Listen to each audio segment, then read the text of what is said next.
여기 한국에서 온 택배를 받고 경악하는 한 미국 여자가 있는데요. 자신이 비행기를 타고 미국으로 출발하기도 전에 한국에서 보낸 택배가 먼저 도착해 있는 걸 보고 프랑스는 8일, 영국은 7일이나 걸리는데 어떻게 이런 일이 가능한지 입이 떡 벌어졌다고 하네요. 심지어 뉴저지에 있는 친척들과 텍사스의 부모님 댁까지 똑같은 날 배송이 완료되었는데 특히 부모님은 한국의 청자 도자기가 수천 킬로미터를 날아왔는데도 흠집 하나 없이 완벽하게 도착한 걸 보고 기적이라며 놀라움을 감추지 못하셨다고 합니다. 도대체 한국의 택배 시스템은 어떻게 이런 일이 가능한 걸까요? 미국의 한 여자가 한국에서 겪은 놀랍고 감동적인 이야기를 지금 바로 시작합니다. 안녕하세요. 저는 보스턴 발레단 수석 무용수 출신 앤 마그렛이라고 합니다.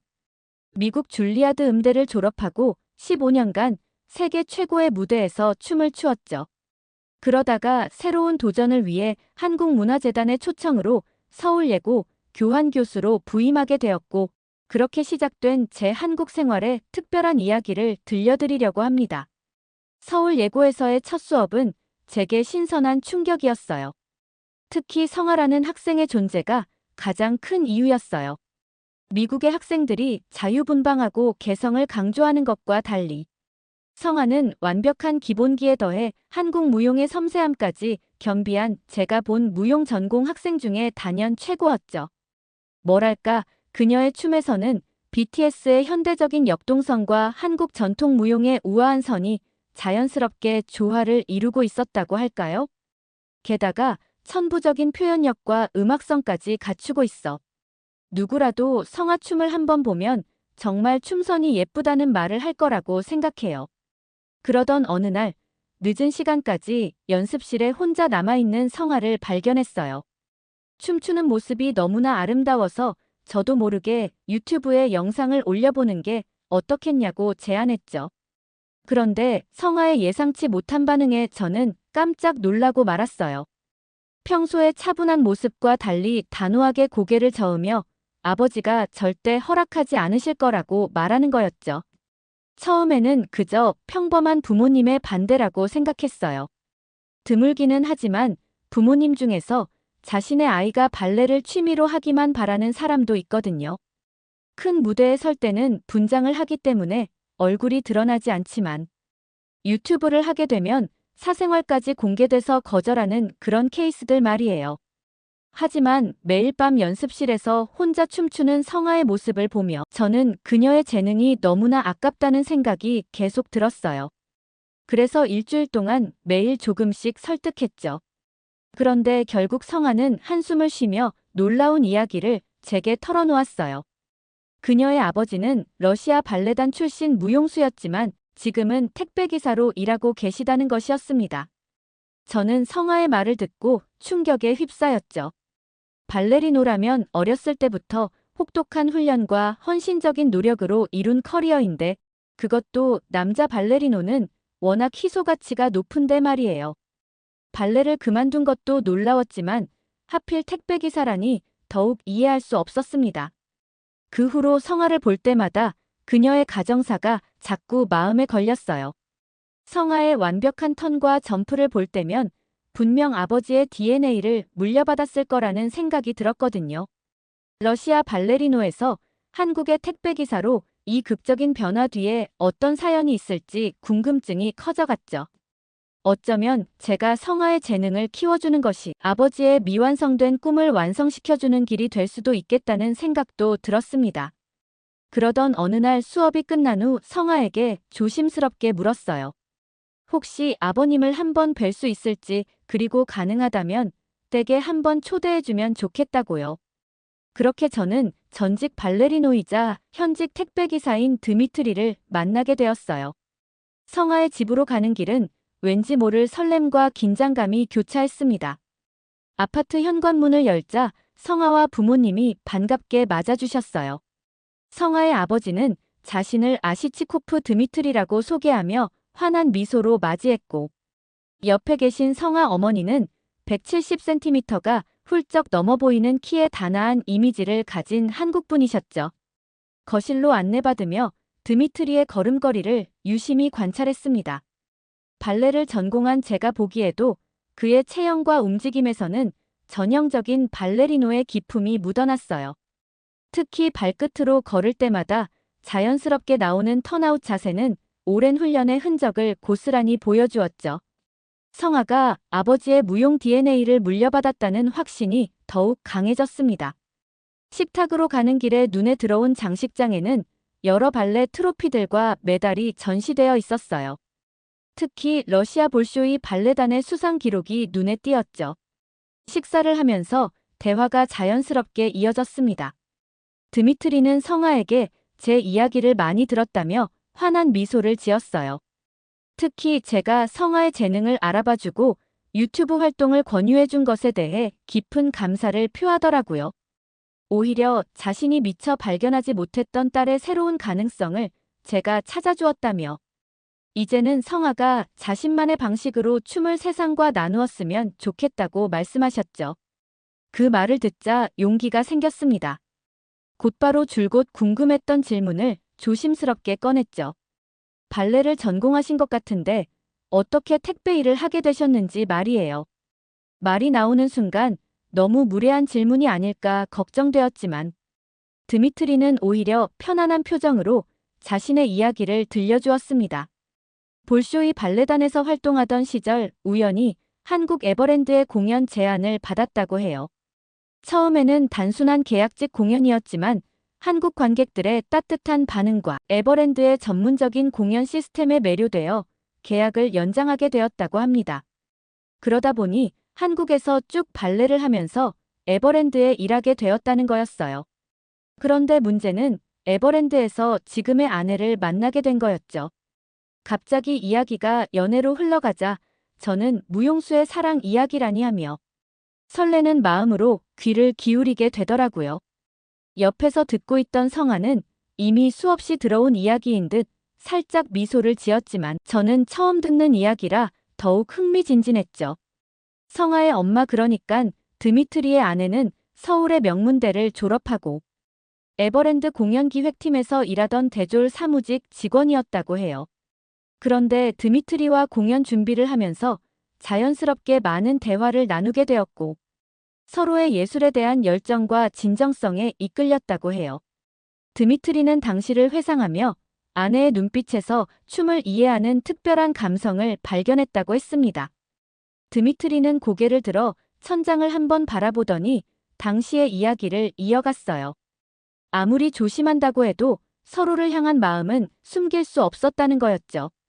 공연 준비 중에 나누는 눈빛, 퇴근 후에 우연한 마주침, 그리고 서로를 걱정하는 마음이 자연스럽게 드러났다고 해요. 결국 2달도 채 되지 않아 연애 사실이 공개되었다고 합니다. 드미트리에게 에버랜드는 모든 면에서 완벽한 직장이었다고 해요.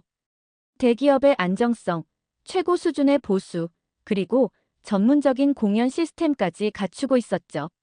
하지만 사내 연애만큼은 절대 용납되지 않는 분위기였다고 했죠. 특히 해외 아티스트와 한국 직원 간의 연애는 더욱 예민한 사안이었다고 해요. 게다가 드미트리도 한국 여자와 연애 시 퇴사한다는 조항에 사인을 하고 계약을 했다고 하는 거 아니겠어요?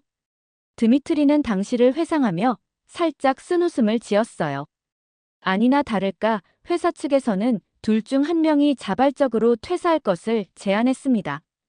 그런데 예상치 못한 일이 벌어졌죠. 아내가 먼저 사직서를 제출한 것입니다. 이야기를 하는 드미트리도 눈시울이 살짝 붉어지면서 감동한 표정을 짓더라고요. 자신 때문에 아내가 좋은 직장을 잃게 된 것이 미안했지만 동시에 그런 결단을 내린 아내가 더욱 소중하게 느껴졌다고 하더라고요. 결국 두 사람은 모두 에버랜드를 떠나게 되었지만 그 대신 서로를 얻었다고 해요. 드미트리가 이 말을 할 때는 아내를 바라보는 눈빛이 무척이나 따뜻했습니다. 직장은 잃었지만 평생의 동반자를 얻었다는 이야기를 하는 그의 목소리에는 후회보다는 감사함이 가득했죠. 그런데 문제는 에버랜드를 그만두고 나서 가장 큰 문제는 당장에 먹고 살 일이었다고 합니다. 평생 발레만 해왔기에 다른 직업을 구하기가 쉽지 않았고 키가 크고 러시아 사람이라는 점도 취업에 어려움으로 작용했다고 했죠. 그러던 중 아내와 가까운 CJ대 한통운 지점장이 택배 기사직을 제안했다고 해요. 드미트리도 처음에는 생소하고 고된 일이라 망설였지만 당장 시작할 수 있는 일이라는 점에서 도전해보기로 했다고 했죠. 그런데 예상과 달리 택배 물품을 다루는 것이 그에게는 놀라울 정도로 수월했습니다. 발레에서 익힌 균형 감각과 체력이 택배 일에 완벽하게 적용되었고 에버랜드에서 터득한 한국어 실력으로 화물 운송 자격증도 어렵지 않게 취득할 수 있었다고 합니다. 결국 개인 사업자로 독립하여 자신만의 택배 사업도 시작하게 되었다고 했어요. 게다가 아내는 사무실에서 전화 업무를 담당하고 드미트리는 배달을 전담하면서 직원도 고용하게 되었죠. 수입은 에버랜드 시절보다 줄었지만 오히려 사내 연애를 마음껏 눈치 안 보고 할 수 있어서 너무 행복하다고 말하며 드미트리는 환한 미소를 지었습니다. 그런 이야기를 듣고 보니 궁금증이 더욱 커졌어요. 택배 업무가 아무리 익숙해졌다고는 하지만 하루 종일 무거운 짐을 나르는 일이 분명 힘들지 않을까 하는 생각이 들었거든요. 조심스럽게 그 부분에 대해 여쭤보았죠. 그러자 드미트리의 얼굴에 뿌듯한 미소가 번졌습니다. 오히려 자신은 택배 일을 하면서 특별한 보람을 느끼고 있다고 했습니다. 여러 고객들이 힘내세요. 고생 많으십니다라는 따뜻한 응원의 말을 건네주는 것은 물론 크리스마스 선물과 손편지까지 받은 적이 있다고 합니다. 발레리노 시절에는 공연이 끝난 후에 박수 소리가 전부였지만 지금은 매일같이 직접적인 감사 인사를 받는다며 행복한 표정을 지었어요. 특히 한국의 택배 문화에 대한 찬사도 이어지더라고요. 한국에서는 택배 기사를 존중하고 배려하는 문화가 깊이 자리 잡혀 있다고 합니다. 그런데 더욱 놀라운 것은 보안 문제였어요. 러시아에서는 상상도 할 수 없는 일이지만 한국에서는 택배를 현관문 앞에 놓아두어도 분실 위험이 거의 없다고 하더라고요. 실제로 자신이 러시아에서 들은 택배 절도율과 비교하면 한국은 그 10분의 1도 되지 않는다며 감탄했죠. 게다가 아파트 단지의 차량 출입 규정도 일반 차량은 제한하고 오히려 택배 차량은 우선적으로 출입을 허용해주는 시스템이라며 아무도 안 들어가는 단지에 혼자 출입하는 느낌이 든다고 하더라고요. 다른 사람은 안 돼도 택배는 가능하다고 하니 뭔가 대접받는 느낌이 강하게 들면서 일 처리에서도 매우 효율적이라고 평가했죠. 심지어 최근에는 인공지능 기반의 배송 관리 시스템까지 도입되어 배송 경로 최적화는 물론 고객 선호도까지 분석해주는 스마트한 환경이 갖춰져 있다고 했습니다. 저는 드미트리의 이야기를 듣고 그저 놀라움을 금치 못했어요.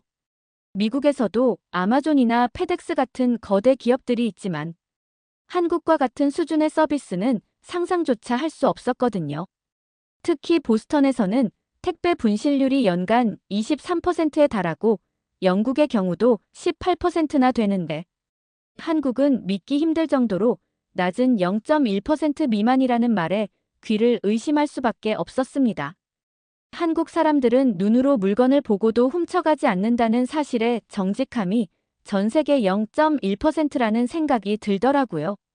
게다가 프랑스에서는 택배 배송이 평균 8일 정도 걸리는데 한국은 단 하루면 전국 어디든 물건이 도착한다는 사실도 충격 그 자체였죠. 심지어 독일에서는 택배기사 한 명이 하루 평균 80개의 물품을 배송하는 것이 일반적인데 한국의 택배기사들은 하루 평균 400개 이상을 배송하면서도 더 높은 고객 만족도를 기록한다는 점은 그야말로 기적과도 같았습니다. 거기다가 한국처럼 새벽 배송이나 당일 배송 같은 혁신적인 서비스는 전 세계에서 한국밖에 없잖아요. 뭐 이런 기적같이 말도 안 되는 일이 매일 벌어지는 나라가 있는지. 드미트리 이야기를 들으면서도 경악의 연속이었죠. 특히 인공지능 기반의 물류 시스템은 마치 공상과학 영화에나 나올 법한 수준이었습니다. 실시간으로 최적의 배송 경로를 계산하고 고객의 선호도까지 분석해 배송 시간을 맞춰주는 시스템을 보면서 한국의 IT 수준이 정말 전 세계 최고라는 느낌을 받았어요. 심지어 개개인 아파트 단지마다 스마트 택배함이 설치되어 있다니.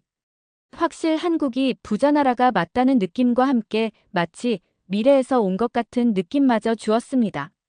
저는 한국에 이런 최첨단 세계 최고 택배 시스템이 있었기에 발레리노에서 택배기사로의 전환이 가능했다는 드미트리의 말이 이제야 완벽하게 이해가 되었습니다. 이건 단순한 직업 전환이 아니라 가장 발전된 한국의 물류 시스템 속에서 새로운 예술을 찾은 것이나 다름없었죠. 그렇게 저의 한국 생활이 어느덧 익숙해질 무렵 예상치 못한 기회가 찾아왔습니다. 어느 날 넷플릭스 오징어 게임 시즌이 제작진으로부터 연락이 온 것이었죠. 성아의 유튜브 채널을 통해 저와 성아의 작품을 본 제작진이 안무 디렉터로 참여해달라는 제안이었죠. 그런데 저는 처음 연락을 받고 한동안 말을 잇지 못했습니다. 오징어 게임은 이미 시즌 1이 전 세계적으로 엄청난 성공을 거둔 작품이었고 시즌 2에 대한 기대감도 하늘을 찌를 듯 했거든요. 게다가 세계적인 한국 드라마의 제작진들이 하필 저에게 연락을 한다는 게 마치 꿈을 꾸는 것만 같았죠. 게다가 이런 대작의 안무를 맡는다는 것 자체가 너무나 부담스러웠습니다. 그런데 제작진은 오히려 제가 외국인이기 때문에 새로운 시각으로 한국 문화를 재해석할 수 있을 거라며 간곡히 부탁하더라고요. 특히 둥글게 장면의 안무를 맡게 되었는데 이는 매우 특별한 과제였습니다. 제작진은 한국의 전통 놀이를 바탕으로 하되 춤선과 동작 하나하나에 현대적 감각을 더해 전 세계 사람들이 공감할 수 있는 안무를 원했습니다. 저는 처음에 의아했죠. 한국의 댄스라면 블랙핑크나 BTS처럼 세계적으로 유명한 그룹들이 있는데 왜 하필 발레를 전공한 제가 이 작업을 해야 하는지 이해가 되지 않았거든요.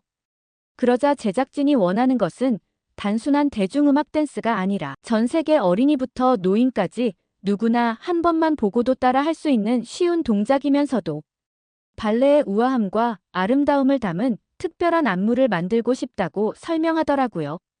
그런데 그 말을 듣는 순간 제 머릿속에 성아의 모습이 바로 떠올랐어요. 한국 전통 무용의 유려한 춤선과 현대 무용의 역동성을 완벽하게 조화시키는 그녀의 독특한 스타일이야말로 제작진이 찾는 바로 그것이었기 때문입니다. 주저없이 성아를 주연 무용수로 추천했어요. 그런데 놀랍게도 제작진은 단번에 승낙하는 거 아니겠어요? 그들도 이미 성아의 유튜브 영상을 보았다며 오히려 제가 먼저 추천해준 것에 감사하다는 말까지 했죠.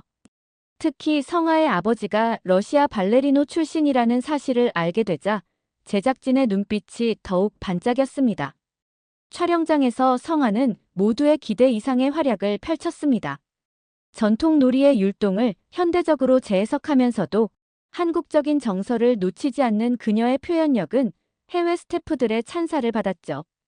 특히 미국 출신 촬영 감독은 성아의 움직임에서 한국의 전통미와 현대성이 완벽하게 조화를 이루고 있다며 극찬을 아끼지 않았어요. 한국에 이런 특별한 재능을 가진 무용수가 있었다는 사실에 놀라워하며 앞으로 한국 드라마의 무용 장면을 전담할 전문 안무가로 성장할 것이라고 강력하게 예견하기도 했죠. 게다가 오징어 게임 시즌2는 공개 단 하루 만에 넷플릭스 전 세계 순위 1위에 올랐고 첫 주 시청 시간은 무려 4억 시간을 기록하는 믿을 수 없는 기록을 냈어요. 특히 둥글게 장면이 SNS에서 폭발적인 인기를 얻었죠. 수많은 해외 팬들이 이 장면을 따라 추는 영상을 올리기 시작했고 마치 전 세계가 하나의 춤으로 연결된 것 같았습니다. 런던의 유명 클럽에서는 DJ들이 이 춤을 클럽 버전으로 리믹스했고 프랑스의 한 초등학교에서는 체육 수업 시간에 단체로 추는 영상이 올라왔습니다. 심지어 이탈리아의 한 발레단은 클래식 음악에 맞춰 재해석한 버전을 공연하기도 했죠. 그런데 더 놀라운 것은 성아의 갑작스러운 인기였습니다.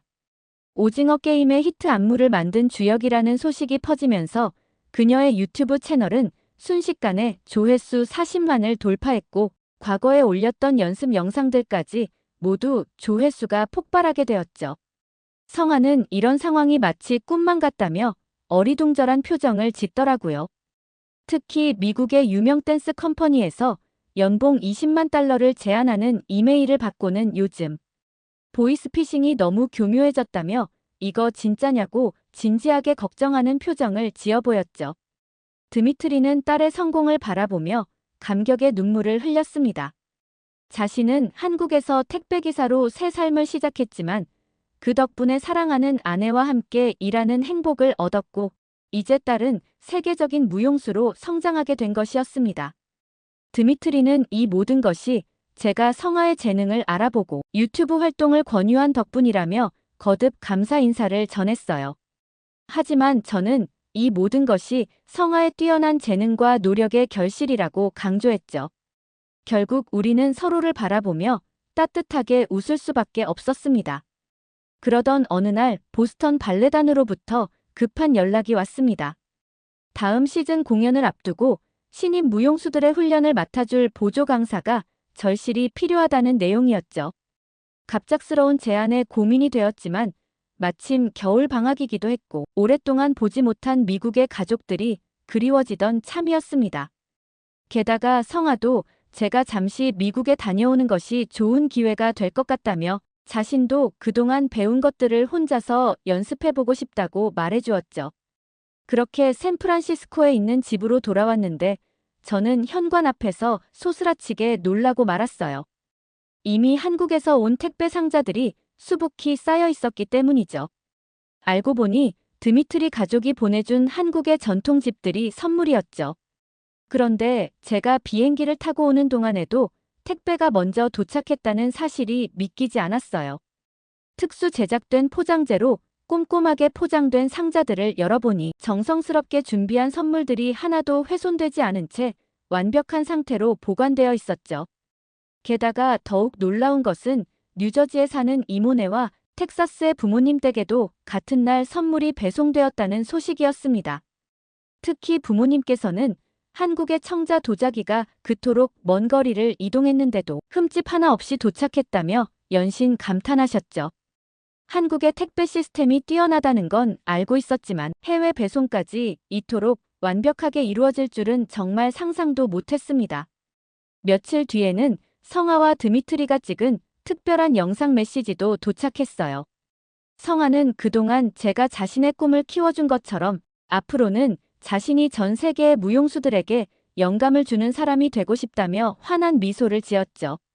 드미트리는 한국의 택배 서비스가 이제 세계로 뻗어나가는 모습을 보면서 자신이 선택한 새로운 삶의 길이 결코 틀리지 않았다는 확신이 든다고 진심을 담아 이야기하더라고요.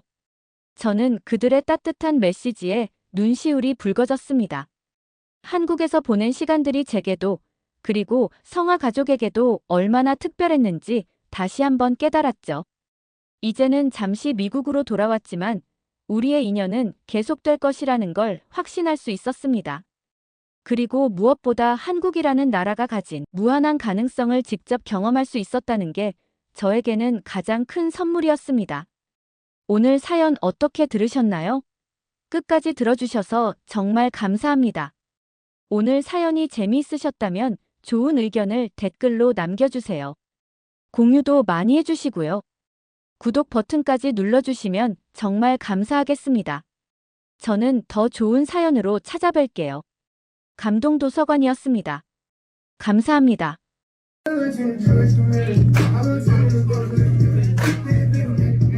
여기 한 승무원이 기쁨의 댄스를 추고 있는데요. 항공사에서 중징계를 받을 뻔했지만 떡국을 먹고 빌었던 소원 덕분에 무사히 해결했다고 합니다. 심지어 이 승무원은 자신의 동료 승무원에게도 새해에는 당장 한국 떡국을 먹어야 한다면서 욕심쟁이들은 두세 그릇 먹어야 한다고 SNS에 떡국 찬양 도배글을 올렸다고 하는데요. 과연 이 승무원에게 무슨 일이 있었길래 이렇게 난리인 걸까요? 안녕하세요. 저는 미국 항공사에서 승무원으로 일하고 있는 리나 스위트라고 합니다. 5년차 승무원으로 세계 각국을 누비며 장거리 비행을 했고 도착지 나라에서는 일주일 정도 머무르면서 다양한 문화를 접하는 게 익숙했죠. 특히 중국에 머무를 때면 제 절친한 친구 데이즈를 만나는 것이 작은 낙이었어요. 데이즈는 저와 같은 항공사에서 함께 일하던 동료였어요. 그런데 그 친구는 승무원을 그만두고 지금 중국 패션 매거진의 편집장으로 일하고 있죠. 이번 중국행 비행에서도 데이즈가 시간을 내주어서 만나게 되었어요. 우리는 평소처럼 카페에서 만나 서로의 근황을 이야기했습니다. 그녀는 최근 패션 매거진의 편집장으로 승진했다면서 기뻐하더라고요. 그런데 어딘가 모르게 표정이 어두워 보이기도 했습니다. 아니나 다를까 한참을 일상적인 대화를 나누다가 데이즈가 조심스럽게 자신의 고민을 털어놓았죠. 사실 그녀가 중국에서 만난 남자친구가 있다는 거였어요. 중국 유명 IT 기업의 임원으로 다정하고 세심한 모습에 반하게 되어 만나게 되었다고 했죠. 게다가 데이즈의 남자친구는 중국 IT 업계에서도 유명한 재벌로 데이즈에게도 명품 가방과 신발 선물을 아끼지 않았다고 했죠. 그런데 최근 그 남자친구가 달라진 것 같다고 하더라고요. 데이즈가 일이 바빠 연락을 한 번 정도만 늦게 해도 화를 내고 윽박 지른다고 했죠. 저는 데이즈의 말에 공감을 하면서도 연인 사이에 연락이 자주 안 되면 서운한 마음이 들 수도 있지 않을까? 라고 말했습니다. 특히 바쁜 직장인들은 서로 이해하면서 맞춰가는 과정이 필요하다고 그녀를 위로했죠. 그런데 데이즈는 그게 아니라 자신의 남자친구는 전화를 안 받은 그 20분 남짓한 사이에 부재중 전화가 40통이 와 있었다고 했습니다. 다시 전화를 하면 얼마나 화를 내는지 귀가 찢어질 정도고, 그리고 다시 만나서는 더 집착하면서 자신을 더 힘들게 한다고 말하더라고요.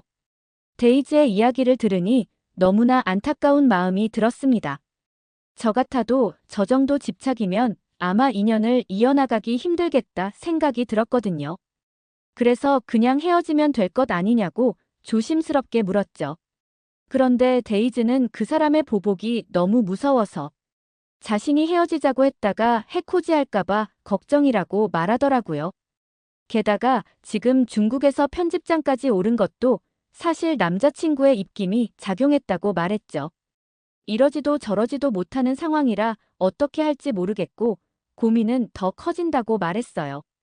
저는 데이즈의 어려운 처지에 깊이 공감하면서도 너무 안타깝더라고요. 그러면서 어떻게든 도움이 될 방법이 없을까 고민하고 있었죠. 그때 데이즈가 자신도 인터넷으로 여러 해결 방안을 찾아보았다며 휴대폰을 보여주었습니다. 그런데 저는 데이즈의 휴대폰 화면을 보고 깜짝 놀라고 말았어요.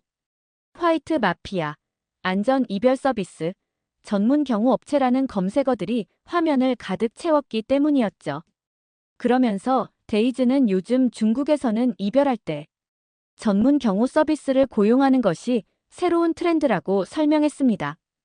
이만 위안이면 안전한 이별이 가능하다면서 자신도 이 서비스를 진지하게 알아보고 있다고 했죠.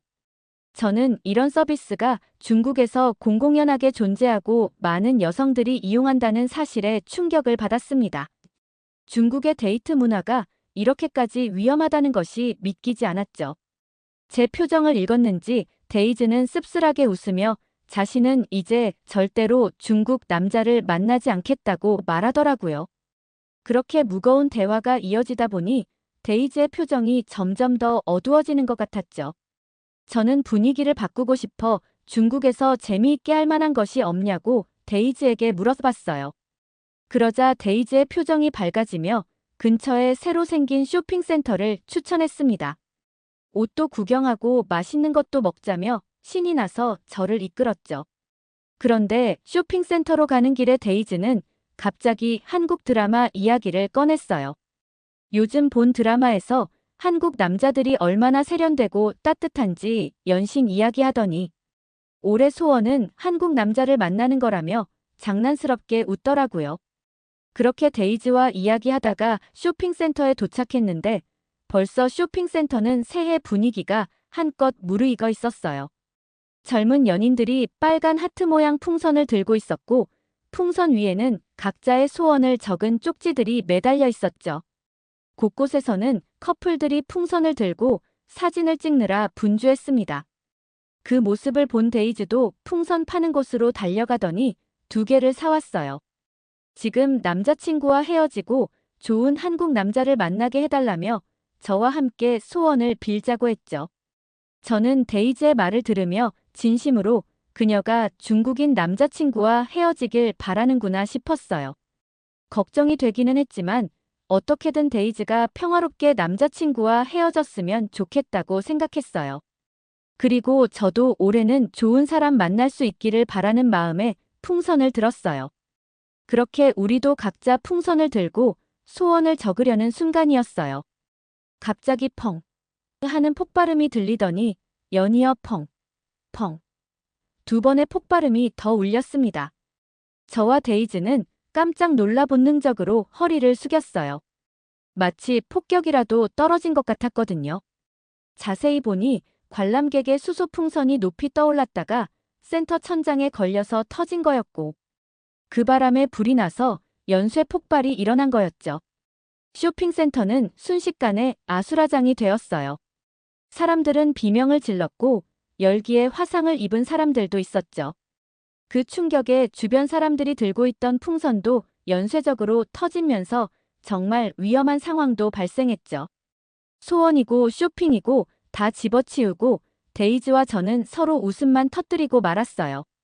데이지는 올해 시작부터 불길하다며 한숨을 내쉬었습니다. 저는 씁쓸한 마음으로 데이지와 헤어지고 숙소로 돌아와 다음 비행을 준비했습니다. 다음 비행은 뉴욕행 11시간 장거리 노선이었고 저는 승객 보호와 안전 관리를 책임지는 비즈니스석 담당 수석 승무원으로 배정되었습니다. 이륙 후 평화롭게 식사 서비스가 마무리되고 승객들이 편안히 휴식을 취하는 조용한 비행이 이어졌죠. 그런데 비행기가 이륙한 지 4시간 정도가 지났을 때 비즈니스석에서 갑작스러운 소동이 일어났습니다. 여러 승객들의 흥분된 목소리가 들려왔고 저는 즉시 현장으로 달려갔어요.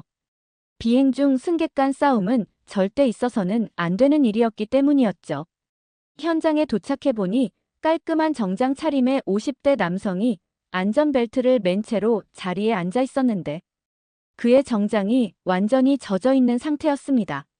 제가 상황을 파악하려고 다가가는 순간 그의 옆자리에 앉아있던 20대 초반으로 보이는 여성이 떨리는 목소리로 상황을 설명하기 시작했어요.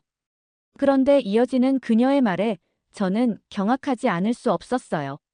자신의 아버지가 앉아서 조용히 영화를 보고 있는데 옆자리의 승객이 갑자기 일어나더니 그의 아버지에게 소변을 봤다는 것이었죠. 순간 저는 귀를 의심했습니다. 5년의 비행 경력 동안 이런 일은 처음이었거든요. 하지만 가까이 다가가니 역한 소변 냄새가 코를 찔렀고 주변 승객들도 모두 불쾌한 표정을 짓고 있었습니다. 저는 정말 패닉 상태였어요. 순간 이게 현실인지 꿈인지 분간이 되지 않았죠. 매뉴얼에도 없는 상황이라 머릿속이 하얘졌지만 일단 다른 승무원들과 함께 승객을 격리시켰고 피해 승객에게는 기내 잠옷과 담요를 제공했어요. 그리고 즉시 운항관리부에 상황을 보고했습니다. 그런데 운항관리부의 답변은 충격적이었어요. 현재 비행 경로상 회항이 불가능하니 가해 승객을 비즈니스석 맨 뒷줄로 격리한 채 비행을 계속하라는 지시였습니다. 모든 결정권은 운항관리부에 있었기에 저는 그들의 지시를 따를 수밖에 없었죠. 그런데 문제는 피해 승객의 분노였습니다. 그는 목소리를 높이며 자신이 이런 모욕적인 일을 당하고도 아무 일 없다는 듯이 비행을 계속해야 하냐며 법적 대응을 하겠다고 했고 항공사의 부적절한 대응에 대해서도 강하게 항의했어요. 저는 수시로 자리를 오가며 피해 승객의 상태를 확인하고 가해 승객을 감시해야 했으며 주변 승객들의 불편함도 신경 써야 했죠. 정말 모든 상황이 너무나 당황스럽고 힘들었습니다. 그때였어요. 피해 승객의 옆자리에 앉아있던 동양인 남성이 침착한 목소리로 피해 승객에게 말을 걸었어요. 그는 유창한 영어로 상황을 차분히 설명했죠. 먼저 피해 승객의 심정에 깊이 공감한다고 말하면서 하지만 지금 과격한 행동을 하면 오히려 비행기 안전 운항 방해로 처벌받을 수 있다고 조언했죠. 정당한 보상을 받으려면 차분히 증거를 수집하고 법적 절차를 밟는 것이 현명하다고 말했습니다.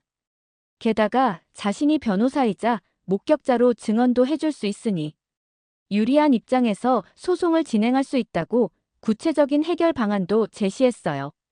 다행히 저는 그 틈을 타서 주변 승객들에게도 양해를 구하고 운항관리부에 가서 추가 보고도 할 수 있었습니다. 제가 돌아왔을 때는 피해 승객의 흥분도 가라앉고 한결 안정된 분위기였어요. 정말 다행이라고 생각했죠. 그 동양인 변호사의 도움이 아니었다면 정말 큰 소동이 일어날 수도 있었던 위험한 순간이었으니깐요. 생전 처음 겪어보는 일이라 저 혼자서는 아마 이렇게 사건을 잘 수습하지 못했을 거예요.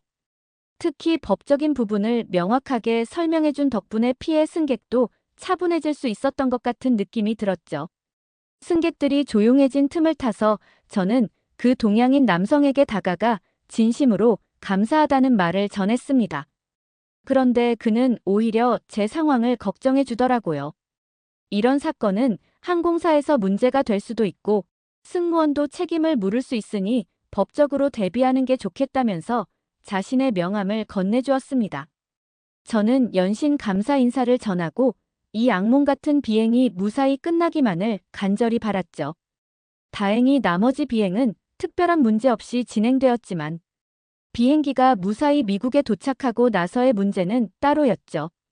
뉴욕에서의 비행을 마치고 일주일이 지났을 때였습니다. 갑자기 항공사 본사에서 연락이 왔어요. 인사팀에서 저를 징계위원회에 소환한다는 통보였죠. 사유는 승객 보호 의무 위반이었습니다. 비행 중 발생한 그 사건이 문제가 된 것이었어요. 피해 승객이 항공사에 강력하게 항의했고 회사는 저의 대처가 미흡했다며 책임을 물으려 했습니다. 징계위원회 소환 통지를 받은 그 순간 저는 온몸에 힘이 빠지는 것을 느꼈어요. 5년 동안 단 한 번의 경고도 없이 성실하게 일해왔는데 이런 식으로 경력에 큰 오점을 남길 수도 있다는 생각에 눈물이 왈칵 났죠. 절망감에 빠져 집안을 서성이던 중 유니폼 주머니에서 우연히 그때 그 변호사의 명함을 발견했습니다. 명함에는 남재혁이라는 이름과 함께 뉴욕 소재 법률사무소 주소가 적혀 있더라고요. 순간 승무원도 법적 책임을 물을 수 있으니 대비하라고 했던 그의 말이 떠올랐죠. 한참을 망설이다가 결국 이메일을 보내기로 했습니다. 더 이상 잃을 것도 없다는 생각이 들었거든요. 떨리는 손으로 자판을 두드리며 제 상황을 설명했어요. 회사의 징계 통보와 제가 처한 어려움, 그리고 도움이 절실하다는 내용이었습니다. 이메일을 보내고 나서도 마음이 무거웠어요. 바쁜 변호사가 과연 답장을 해줄까 걱정도 되었고 혹시 너무 무례한 부탁을 한 건 아닌지 불안하기도 했죠. 하지만 그때 그의 침착하고 전문가다운 모습이 떠올라 작은 희망을 가져보기로 했습니다. 밤새 뒤척이다가 겨우 잠이 들었는데 다음 날 아침 일찍 답장이 와 있었어요. 재혁은 제 상황을 이해한다며 적절한 시기에 적절한 도움을 줄 수 있을 것 같다고 했습니다. 다행히도 그가 다음 주에 뉴욕에 있을 예정이니 직접 만나서 이야기를 나누자고 하더라고요. 그의 답장을 읽는 순간 제 마음속에 작은 희망의 불빛이 켜졌습니다. 아직 모든 것이 끝난 게 아니라는 생각이 들었죠. 징계위원회 출석까지는 2주의 시간이 남아 있었고 그 전에 재혁을 만나 조언을 구할 수 있다는 사실이 큰 위로가 되었습니다. 재혁은 제 사건을 꼼꼼히 검토했다며 차분한 목소리로 설명을 시작했습니다. 자신이 이미 제 메일을 읽고 난 후 항공사 매뉴얼과 관련 유사 사례와 다른 나라 판례까지 다 분석을 해두었다고 하더라고요. 제가 이런 경우 어떻게 대응하냐고 물으니 마치 재혁은 외우고 있는 교과서를 말하듯이 판례를 들어가며 체계적이고 논리적으로 설명했어요. 무엇보다 재혁이 제가 당황하여 취했던 행동들을 하나하나 언급하면서 제가 취한 조치들이 모두 적절했다고 말해주니 마음이 정말 편안하게 되더라고요. 오히려 제한된 상황에서 최선의 대처를 했다며 이 부분을 강조하면 징계위원회에서 충분히 방어가 가능하다고 했습니다. 재혁의 전문적인 설명을 들으며 제 마음속의 불안이 조금씩 녹아내렸어요. 그의 말 한마디 한마디가 저에게는 구원의 빛과도 같았습니다. 상담이 끝나갈 무렵 재혁은 시계를 보더니 식사 시간이 되었다며 근처 한인 식당으로 가보자고 제안했어요. 긴장했던 마음이 한결 가벼워진 저는 흔쾌히 수락했습니다. 그런데 뉴욕 거리를 걷는 재혁의 옆모습을 보니 콧대가 반듯하면서도 부드러운 인상인 게 변호사가 아니라 무슨 영화배우 같더라고요. 또각또각 울리는 구두 소리와 완벽하게 맞춘 슈트핏을 보니 마치 제가 드라마 속 주인공이 된 것만 같았죠. 든든한 법률 자문을 받아서일까 아니면 재혁의 매력 때문일까?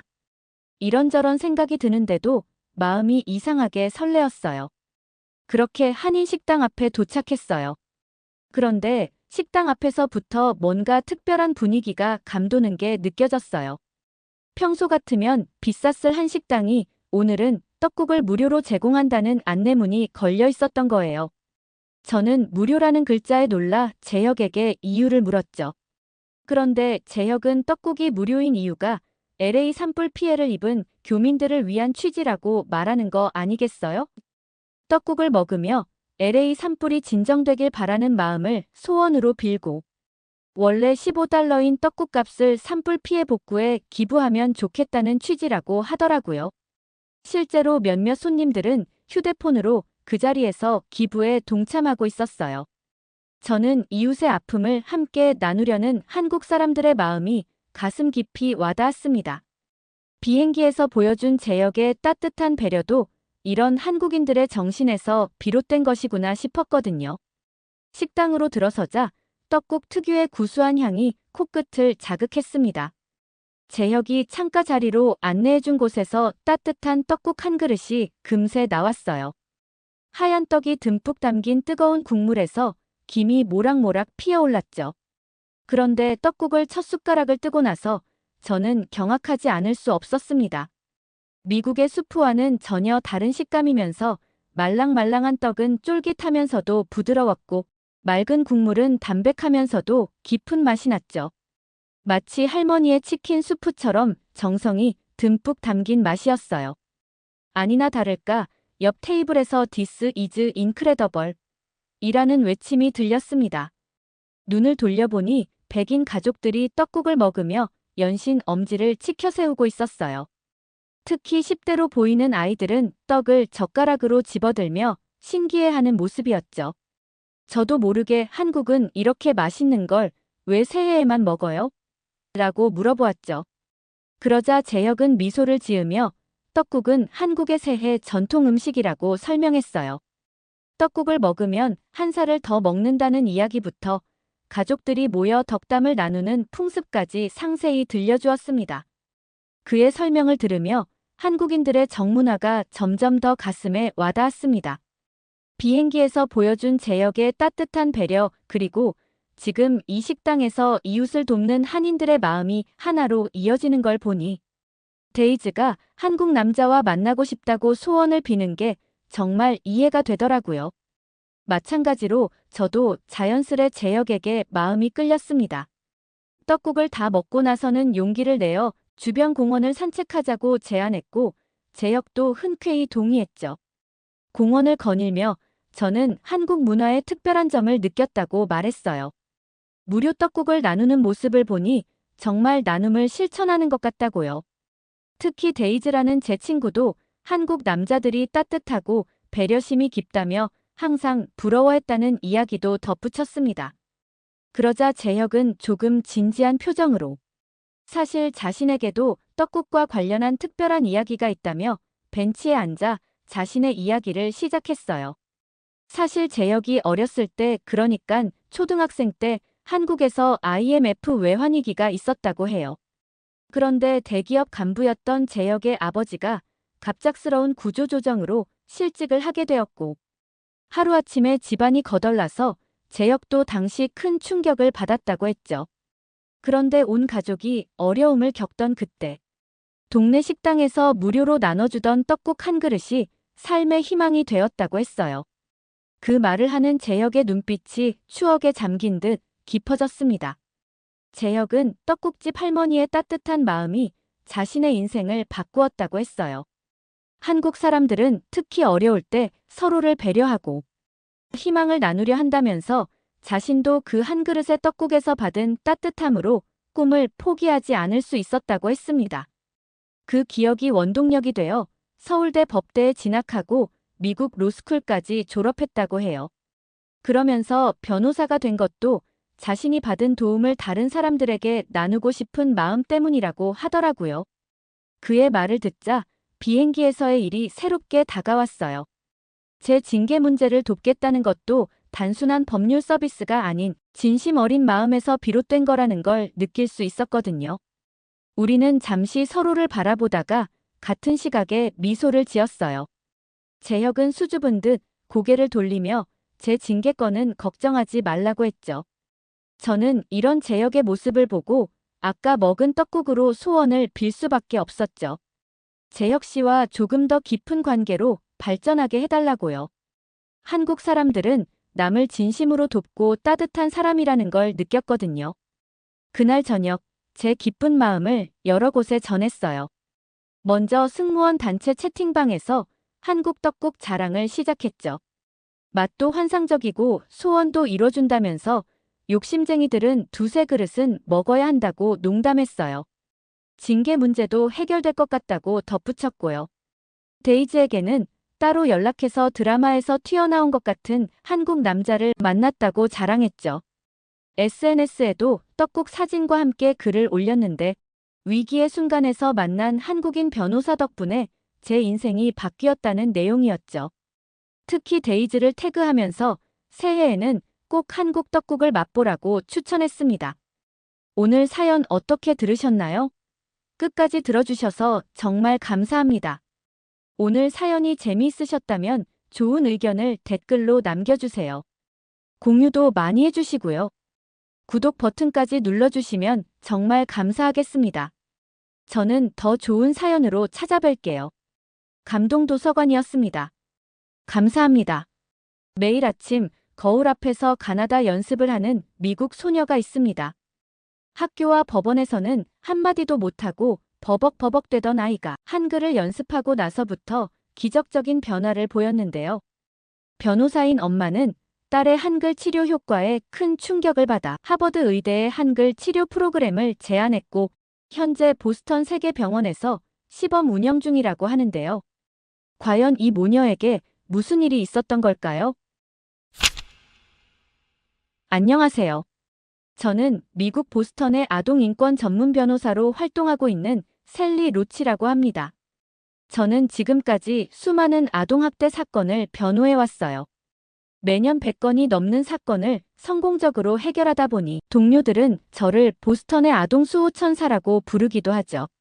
제 남편 다니엘 클리프는 보스턴 종합병원의 소아과 의사입니다. 저는 변호사를 하면서 아이들을 보호하고 남편은 의사를 하면서 아이들을 치료하고 있죠. 보스턴에서는 저희 부부가 꽤 유명해서 얼마 전 지역 언론 매체에서도 모범적인 부부라면서 인터뷰를 한 적도 있어요. 남편 병원을 찾아오는 아이들 중에 특히 학대 의심 사례가 있으면 남편이 저에게 의뢰를 하죠. 남편은 의학적으로 아이의 안전이 위협받은 징후를 찾아내면 저는 법률적으로 이런 상황에서 어떻게 대처해야 하는지 조언해요. 이런 저희에게는 소중한 15살 딸 루나가 있습니다. 아이는 IQ 140의 영재로 특히 과학과 언어 분야에서 뛰어난 재능을 보였죠. 비교적 어린 나이인데도 중학교 영재 프로그램에서 두각을 나타냈고 주말마다 아빠의 병원에서 봉사활동을 하며 따뜻한 마음도 키워갔습니다. 그러던 어느 날 남편에게서 급한 전화가 왔어요. 9살 남자아이 토미를 진찰하던 중 등 부위에서 불규칙한 형태의 멍자국들을 발견했다는 거였죠. 그것도 서로 다른 시기에 생긴 것처럼 보이는 여러 개의 멍이었어요. 소아과 전문의로 20년 넘게 일해온 남편은 이게 거의 확실한 아동학대 사례라고 판단했지만 아이가 너무 두려워하고 있어서 상황 파악이 쉽지 않다고 하더라고요. 저는 아이가 안정을 찾을 때까지 기다리면서 주변 정황을 세밀하게 조사하기로 했죠. 먼저 토미의 가정 환경을 조사했는데 꽤 복잡한 상황이었어요. 3년 전 부모가 이혼했고 어머니가 친권을 가지고 있었죠. 그런데 최근 어머니가 심각한 교통사고를 당해 장기 입원하게 되면서 토미는 임시로 아버지와 살게 되었어요. 이웃들의 증언에 따르면 아버지와 지내기 시작하면서부터 밤마다 아이의 울음소리가 들린다고 했지만 이것만으로는 토미의 안전이 위협받고 있다고 단정 짓기는 어려웠어요. 더 구체적인 정황이 필요한 상황이었죠. 그러던 중 토미의 아버지가 친권 변경 신청을 했어요. 사고로 장기 입원 중인 전부인보다는 내가 아이를 더 잘 돌볼 수 있다는 게 이유였죠. 아동 관련 사건을 오래 맡아온 제 경험으로는 이런 경우 임시 양육권자가 영구 친권을 신청하는 건 꽤 흔한 일이에요. 하지만 동시에 가장 신중히 살펴봐야 할 순간이기도 하죠. 아이에게 좋지 않은 영향을 주는 부모가 이런 기회를 노리는 경우가 있거든요. 저는 병원에 장기 입원한 토미 어머니의 변호를 맡게 되었어요. 토미 어머니는 퇴원까지 시간이 얼마 남지 않았고 그동안 친척들의 도움을 받을 수 있어서 절대로 전 남편에게 친권을 넘길 수 없다고 했죠. 저 역시 토미가 안전하지 못한 환경에 있다고 판단했기에 어떻게든 친권이 아버지에게 넘어가는 것을 막아야겠다고 생각했어요. 다만 결정적인 증거 확보가 쉽지 않아 고민하고 있었죠. 그런데 의외로 예상치 못한 도움이 있었어요. 바로 제 딸 루나의 도움이었죠. 토미의 상태가 걱정되어 남편이 정기적인 검진을 권했고 토미는 일주일에 한 번씩 병원을 찾게 되었어요. 그러던 중 우연히 토미가 제 딸 루나와 마주치게 됐죠. 중학생인 루나는 병원에서 사회봉사 동아리 활동을 하고 있었는데 어린 토미에게 동생처럼 다정하게 다가가면서 자연스럽게 가까워졌어요. 저는 내심 기뻤죠. 루나를 통해 토미의 상황을 더 자세히 알 수 있을 거라 생각했으니까요. 하지만 루나의 이야기는 제 예상과 달랐어요. 루나는 토미가 정말 귀여운 아이라면서 처음엔 조용해 보였지만 이야기해보니 웃음도 많고 밝은 아이라고 말하더라고요. 특히 아빠 얘기할 때는 눈이 반짝반짝하다면서 지난 주말엔 아빠랑 놀이공원도 다녀왔다고 말했죠. 토미 아빠가 토미에게 맛있는 것도 많이 사주고 잘해줘서 커서 아빠처럼 되고 싶다고 말하기까지 했다고 해요. 평소 남다른 공감 능력과 통찰력을 보여왔던 루나였기에 저는 제가 지금 상황을 너무 주관적이고 극단적으로 해석하고 있는 건 아닐까 하는 생각이 들기 시작했죠. 재판이 시작되고 나서 저는 토미의 학교 생활 기록에 집중했어요. 아동 관련 사건에서 학교 기록은 아이의 일상을 가장 객관적으로 보여주는 중요한 증거가 되거든요. 먼저 담임 선생님을 만났는데 토미는 조용하지만 성실한 학생이라며 특별한 문제는 없었다고 하시더군요. 보통 이런 경우 아이들은 학교 생활에서 눈에 띄는 변화를 보이기 마련인데 뭔가 석연치 않았죠. 더 자세히 알아보기 위해 체육교사와 보건교사도 만났어요. 체육교사는 토미가 자주 몸이 아프다며 수업을 빠진다고 했고 보건교사는 복통을 자주 호소한다고 했어요. 하지만 저는 이미 루나의 말에 마음이 기울어 있었는지 아이가 단순히 운동을 싫어하는 걸 수도 있고 스트레스성 복통일 수도 있겠지라고 안일하게 생각했죠. 결국 최종적으로 저는 담임 선생님의 특이사항 없음 증언을 중심으로 재판을 준비했고 체육교사와 보건교사의 증언은 부차적인 것으로 판단했죠. 그런데 판결이 나고 며칠 뒤 보건실 기록을 다시 검토하면서 충격적인 사실을 발견했어요. 토미는 한 달에 두세 번씩이나 극심한 복통을 호소했고 체육 시간마다 몸이 아프다며 자주 빠졌더라고요. 더 끔찍했던 건 보건교사가 남긴 등 부위 통증 호소, 진찰 거부라는 짧은 메모였어요. 그제서야 모든 퍼즐이 맞춰지는 것 같았죠. 하지만 때는 이미 늦었어요. 며칠 후 새벽 남편이 토미가 응급실에 실려왔다면서 울면서 전화를 걸어왔어요. 남편이 최선을 다해서 토미를 살려보려고 했지만 그게 저희와 토미의 마지막이 되어버리고 말았죠. 이 일은 우리 가족에게 돌이킬 수 없는 상처가 되었어요.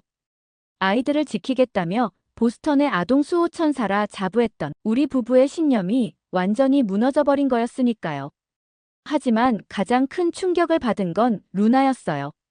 루나는 자신이 토미의 고통을 알아채지 못했다는 깊은 자책감에 빠져 밤마다 악몽에 시달리고 말았죠. 더욱 안타까웠던 건 이 사건 이후 루나가 선택적 함구증이라는 증상을 보이기 시작한 것이었어요. 루나는 큰 충격으로 인해 이제 법원이나 학교처럼 권위적인 환경에서는 전혀 말을 하지 못하고 버벅버벅대게 되었어요. 영재 프로그램에서 요구하는 발표도 불가능해졌고 어떤 심리 상담사의 말도 귀에 들어오지 않는다며 상담도 거부했죠. 매일 밤 루나의 방에서 들리는 흐느낌을 들으며 저는 더욱 괴로워졌어요. 제가 잘못 판단한 것이 한 아이의 생명을 앗아갔을 뿐만 아니라 제 딸의 목소리까지 앗아간 것이었으니까요. 그렇게 우리 가족의 평화로운 일상은 완전히 무너져 버렸어요. 매일 아침 밝은 웃음으로 안녕히 다녀오세요라고 인사하던 루나의 목소리는 침묵 속에 갇혀버렸고 저는 그저 그 침묵을 지켜볼 수밖에 없었죠. 매일 밤 잠들기 전 저는 루나의 방 앞에서 한참을 서성였어요.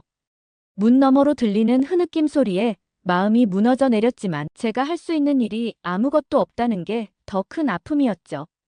그러던 어느 날 밤 남편이 조심스럽게 제안을 했어요. 자신이 아는 한국 의사가 있는데 루나를 한번 만나보면 어떻겠냐고 물어보더군요. 처음엔 또 다른 상담이나 치료겠거니 했는데 남편의 진지한 표정에서 뭔가 다른 점이 느껴졌어요. 구현성이라는 이름의 한국 의학 박사는 소아과 전문의로 특히 아동 트라우마 치료 분야에서 탁월한 업적을 쌓은 분이라고 하더라고요. 남편과는 10년 전 의료 컨퍼런스에서 만나 깊은 친분을 쌓아왔다고 해요. 사실 저는 이 만남을 앞두고 복잡한 감정에 휩싸였어요. 그동안 수많은 전문가들을 만났지만 루나의 상태는 나아지지 않아서 그래서 또 다른 실망을 마주하게 될까 두려웠죠. 하지만 동시에 남편의 눈빛에서 보였던 희망의 빛이 자꾸만 마음에 걸렸어요. 10년이나 된 친구를 이제야 소개하는 데는 분명 특별한 이유가 있을 거라는 생각이 들기도 했거든요. 처음 현성 박사를 만난 날 병원 상담실의 분위기는 무거웠어요. 아니나 다를까 루나도 이곳의 권위적인 분위기 때문인지 평소보다 더 긴장한 듯 했죠. 현성 박사가 처음에는 영어로 안녕 네가 루나구나라고 말을 걸었는데 루나는 함구증 증상이 왔는지 고개를 푹 숙인 채 대답이 없었더라고요. 그런데 현성 박사는 그런 루나를 하나도 신경 쓰지 않고 남편하고만 이야기하는 거예요. 저는 순간 멍해졌죠. 아동 트라우마 전문의로서 루나에게 이렇게 무심하게 구는 게 말이 되는 건가 싶었어요. 처음 만난 환자에게 말 한마디 건네고 무시하다니요. 더 놀라운 건 루나가 말없이 있는 건 전혀 신경 쓰지 않고 남편과 의학 용어들만 주고받더니 5분 만에 급한 일이 있다면서 먼저 나가야 한다는 거였어요. 저는 속으로 화가 치밀었죠. 갑작스러운 상황에 당황스러웠지만 혹시나 이게 무슨 특별한 치료 방법인가 싶어서 겨우겨우 참았어요. 집으로 돌아가는 길에도 차를 타고 있는 내내 현성 박사와의 이런 5분간의 짧은 만남이 루나의 치료에 도대체 무슨 의미가 있는 건지 의문이 들었죠. 남편에게 저 한국 의사 정말 전문의가 맞냐고 따지고 싶었지만 차 뒷자리에 루나가 타고 있어서 아무 말도 할 수 없었어요. 루나는 차에 타자마자 평소처럼 저희와 자연스럽게 대화를 잘하거든요. 그런데 이런 상황에서 다시 병원 이야기를 꺼냈다가 루나가 불편해할까봐 그냥 참았죠. 그날 밤 루나가 잠든 후에야 저는 남편에게 물었어요. 현성 박사와 무슨 이야기를 나눈 건지, 왜 갑자기 집으로 오자고 한 건지 말이에요. 그런데 남편의 설명은 놀라웠어요. 현성 박사가 루나의 선택적 함구증이 심리적 방어기제로 인한 상황별 의사소통 장애라고 보았대요. 그래서 병원이라는 공식적인 공간 대신 루나가 가장 편안함을 느끼는 집에서 치료를 시작하는 게 좋겠다고 순간적으로 판단했다는 거였죠. 특히 오늘 만남은 치료 목적이 아닌 그저 아빠의 친한 친구가 집에 놀러 온다는 자연스러운 상황을 만들기 위해 의도적으로 루나를 무심히 대했다는 거예요. 저는 이런 한국 의사의 치밀한 전문성과 따뜻한 배려심에 깊은 감동을 받았어요. 그러면서 남편은 현성 박사의 놀라운 진단 능력을 설명해 주었어요. 미국 소아정신의학회의 최근 연구에 따르면 선택적 함구증 환자의 치료 성공률이 45%에 불과한데 현성 박사가 개발한 환경 전환 치료법은 78%의 성공률을 보였다는 거예요. 특히 지난달 보스턴 아동심리학회 세미나에서 그의 치료법이 큰 주목을 받았다고 하더군요. 서울대병원에서 진행한 임상시험에서는 권위적 환경에 대한 트라우마로 인한 선택적 함구증 환자 32명 중 28명이 6개월 내에 일상적인 의사소통이 가능해졌다는 놀라운 결과를 발표했대요. 저는 현승 박사의 전문성에 놀라면서 뭔가 처음으로 어둠 속에서 한 줄기 빛을 발견한 것 같았죠. 일주일 후 우리 집 거실에서 현성 박사와 루나의 두 번째 만남이 이루어졌어요. 초인종이 울리고 현성 박사가 편안한 차림으로 등장했죠. 남편은 반가워하며 그를 맞이했고 이어서 현성 박사는 현관에서 구두를 벗으며 자연스럽게 집 안으로 들어왔어요. 집이라는 편안한 공간 덕분인지 루나도 밝은 표정으로 안녕하세요라고 인사를 건넸죠. 그런데 그 다음 이어지는 현성 박사의 말에 저는 깜짝 놀라고 말았어요. 현성 박사가 한국어로 루나야 반가워 지난번에 아빠 병원에서 봤지? 라고 말하는 거예요. 루나는 한국어를 전혀 모르는데 왜 한국어로 대화를 시도하는 걸까 하는 의문이 들었어요. 하지만 루나의 반응을 지켜보고 싶어서 일단 아무 말도 하지 않았어요. 세 번째 만남에서는 더욱 흥미로운 일이 있었어요. 현성 박사가 루나에게 학교에서는 어떠니? 라고 한국어로 물었을 때였죠. 루나는 답답한 듯 휴대폰의 번역 앱을 켰어요. 그런데도 현성 박사는 전혀 개의치 않고 계속 한국어로 대화를 이어갔죠. 루나가 번역된 내용을 보고는 작은 목소리로 학교는 여전히 좀 어렵긴 해요라고 대답했죠.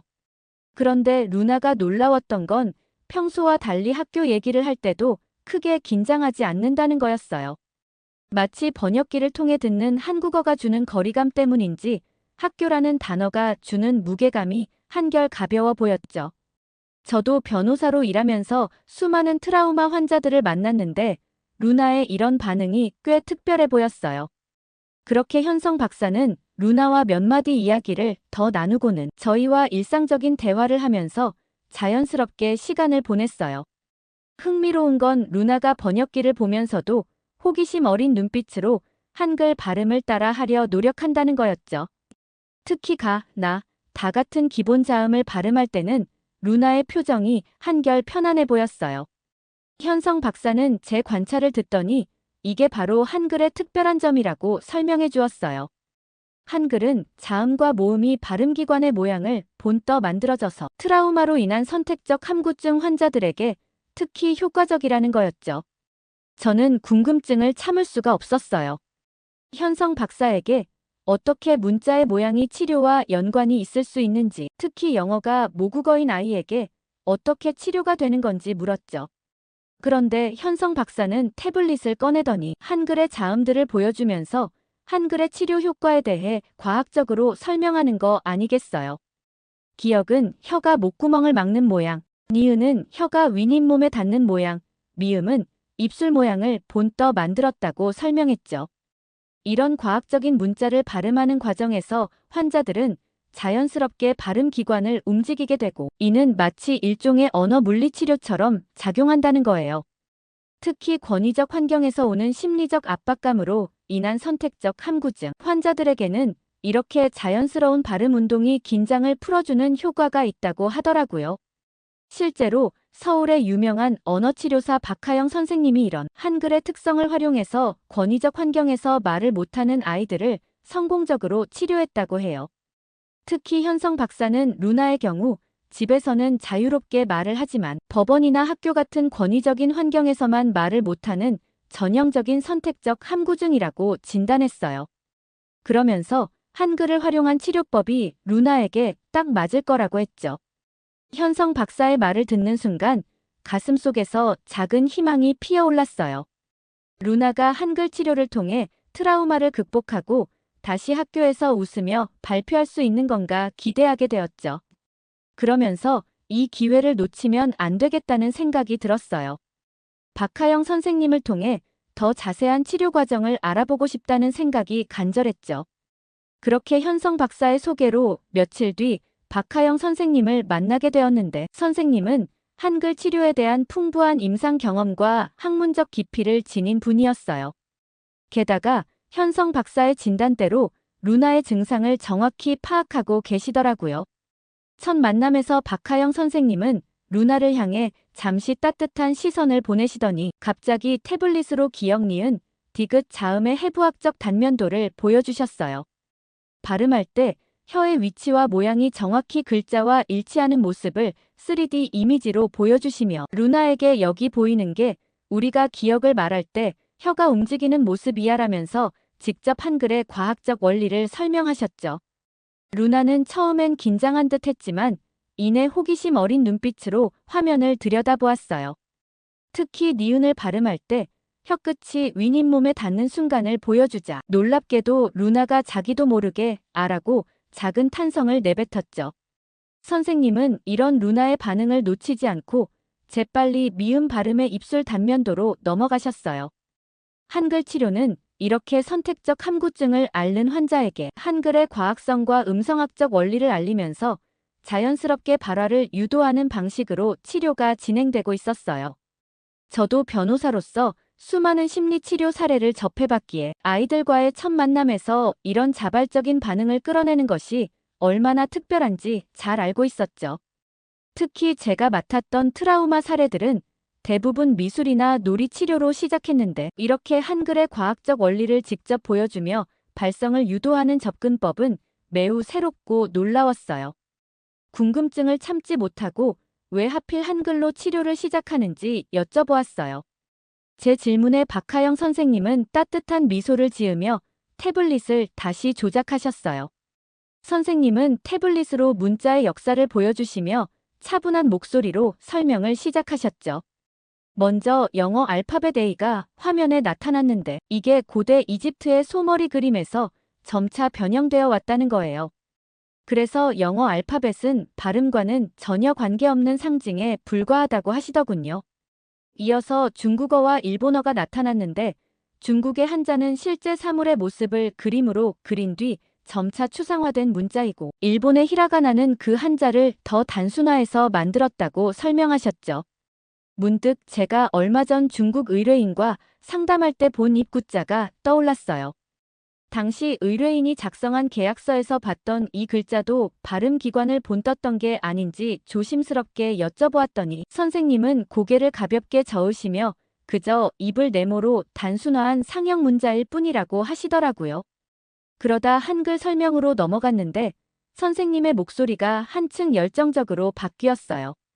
특히 자음들이 실제 발음기관의 모양을 본떴다는 설명을 하실 때는 눈빛이 반짝이셨죠.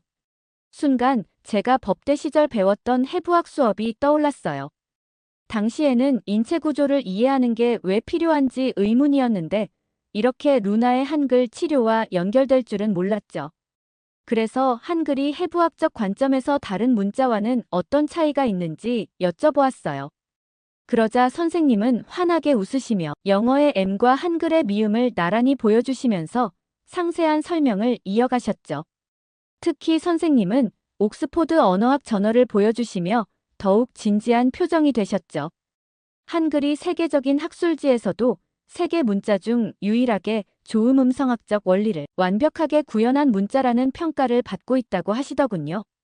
제가 궁금한 듯 눈썹을 치켜 올리면서 조음 음성학의 의미를 여쭤보자 선생님은 미국 예일대 언어학 저널까지 꺼내시며 15세기의 놀라운 과학적 성취에 대해 설명해 주셨어요. 저는 선생님의 설명을 듣고 실제 세계적인 연구기관에서도 인정받는다는 사실에 놀라움을 감출 수 없었죠. 순간 루나의 치료 가능성이 떠올라 다시 한글 치료에 대해 구체적으로 여쭤봤죠. 그러자 선생님은 전문가다운 침착한 어조로 시각운동 피드백 효과를 설명하시더라고요. 바로 그때 루나가 미음을 발음하다가 처음으로 밝은 미소를 지었어요. 글자가 정말 입술 모양이라며 신기해하는 루나의 맑은 목소리에 저도 모르게 눈시울이 붉어졌죠. 선생님은 차분하게 임상 데이터를 보여주시며 선택적 함구증 환자들의 심리적 부담감이 43% 감소했다는 점과 특히 10대 환자들의 82%가 6개월 내 일상적 발화가 가능해졌다는 점을 강조하셨어요. 그러던 어느 날 법원 일정으로 늦게 도착했을 때였어요. 루나의 빠른 회복을 목격하면서 저는 이 임상 데이터가 단순한 숫자가 아니었음을 실감했죠. 치료를 시작한 지 한 달 만에 루나는 권위적인 환경에서도 조금씩 말을 하기 시작했거든요. 처음에는 학교 선생님과 짧은 인사를 나누는 정도였지만 이제는 수업 시간에 발표도 할 수 있게 되었다고 말씀드렸어요. 특히 지난주에는 교장 선생님 앞에서도 떨지 않고 자신의 의견을 말할 수 있었다는 점을 강조했죠. 선생님은 부드러운 미소를 지으시며 이것이 바로 한글의 과학성이라고 설명해 주셨어요. 루나는 아침마다 한글 자음을 하나씩 발음하면서 한글을 연습했고 작은 성취감을 느끼면서 자신감을 회복해 나갔죠. 매일매일 새로운 자음을 배울 때마다 루나의 표정이 밝아지는 것을 보면서 저는 토미 사건 이후 처음으로 진정한 희망을 발견한 것만 같았죠. 저는 이런 놀라운 변화를 다른 함구증 환자들과도 나누고 싶어서 저는 박하영 선생님, 현성 박사님과 함께 보스턴 아동심리학회에 한글 치료 프로그램을 정식으로 제안했어요. 처음에는 다소 회의적인 반응도 있었지만 루나의 사례와 임상 데이터를 본 전문가들은 깊은 관심을 보였죠. 특히 하버드 의대 언어치료학과 교수진들은 한글의 과학적 원리에 큰 감명을 받았다며 공동 연구를 제안해왔어요. 현재 보스턴 지역 3개 병원에서 시범 프로그램이 진행 중이고 다른 주의 병원들도 이 프로그램에 관심을 보이고 있죠. 특히 미국의 많은 의료진들이 600년 전 한국에서 만들어진 문자가 21세기 현대의학의 새로운 치료법이 될 수 있다는 사실에 경이로움을 표현해 하더라고요. 저는 이제 매일 아침 출근길에 한글이 우리 가족에게 준 선물에 감사함을 느껴요. 한글의 과학성이 아니었다면 지금같이 다시 회복된 일상을 상상할 수 없었을 거예요. 이 모든 것이 세계 최고의 과학적 문자 체계인 한글이 있었기에 가능했죠. 600년 전 한 명의 위대한 왕이 자신의 백성들을 위해 만든 문자가 600년 후 미국에서 오늘날 제 딸의 상처를 치유했다는 사실이 새삼 놀랍기만 해요. 이렇게 위대한 문화유산을 가진 대한민국이 있어서 또 그것을 세계와 나누려는 대한민국의 학자들이 있어서 정말 감사할 따름이에요. 이제는 미국 변호사로서가 아닌 한글로 희망을 되찾은 딸을 둔 한 어머니로서 세종대왕님과 대한민국에 깊은 감사를 전하고 싶습니다. 오늘 사연 어떻게 들으셨나요? 끝까지 들어주셔서 정말 감사합니다. 오늘 사연이 재미있으셨다면 좋은 의견을 댓글로 남겨주세요. 공유도 많이 해주시고요. 구독 버튼까지 눌러주시면 정말 감사하겠습니다. 저는 더 좋은 사연으로 찾아뵐게요. 감동도서관이었습니다. 감사합니다.